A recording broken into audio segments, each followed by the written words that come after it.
Hello,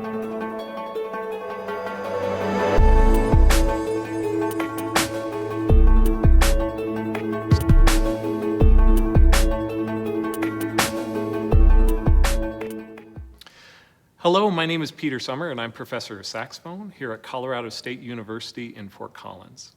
And today I'm going to be offering some helpful hints as well as some demonstrations of this year's All-State Band audition material. For the slow etude in 3/4, I have a couple suggestions that should help you in your preparations. The first is absolutely practice this at first with your metronome set to eighth notes. I know it's in 3/4 times, so there's a kind of inclination to set your metronome to quarter notes as you're learning it, but by setting it to eighth notes, you'll be able to work on things like the 32nd notes and some of the sextuplets with a little more clarity. Then once you've got those under your belt with the metronome, you can put the metronome back to quarter notes or even start shutting the metronome off entirely, allowing a little bit of flexibility in the pulse. And the other suggestion I have is to really pay attention to the large leaps, specifically the large leaps up in this etude. Because on the saxophone, when we make a leap up, we kind of have to take care of that note. It's very easy for it to disappear, or much more common is it's very easy for it to be extra accented, kind of loud and abrasive, and often sharp as well. So we really want to pay attention to those to make sure the interval is accurate, and to make sure that we're handling that upper note in an expressive fashion that we enjoy playing and enjoy listening to.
For the faster etude in 3/8, I also have a couple suggestions here that should help you out.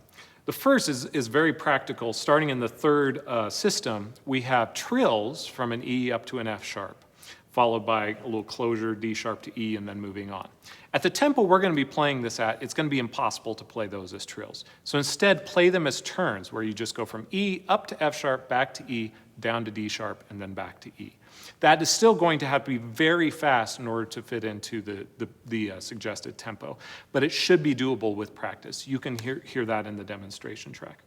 And the other suggestion I have here is in these long flowing 16th note lines is to make sure we're thinking about shape. Both the shape within, say, the little undulations of the 16th notes, and to think about the broader shape within the longer line. Where do you want to really feel the peak of that line? Where do you want to feel the greatest volume and then receding from there? And I think if you keep those in mind while you're working on still all the difficult material here in terms of technique, you'll still have an expressive and musical performance, not just a technically precise performance.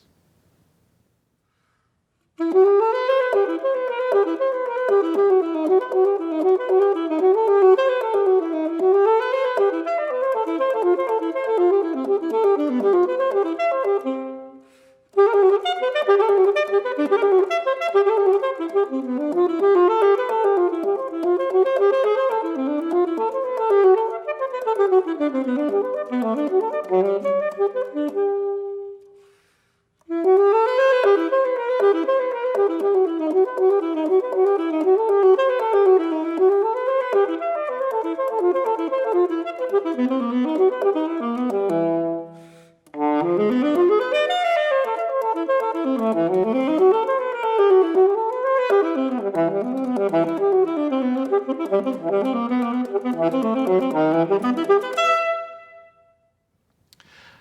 hope these hints and demonstration tracks are helpful as you're preparing for this year's all-state band auditions, and I hope to hear you in person sometime in the future. Take care.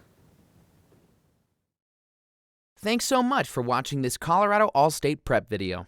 If you have any questions or concerns, please visit music.colostate.edu for more information, including the opportunity to schedule an individual visit with the School of Music, Theater, and Dance. Good luck on your audition.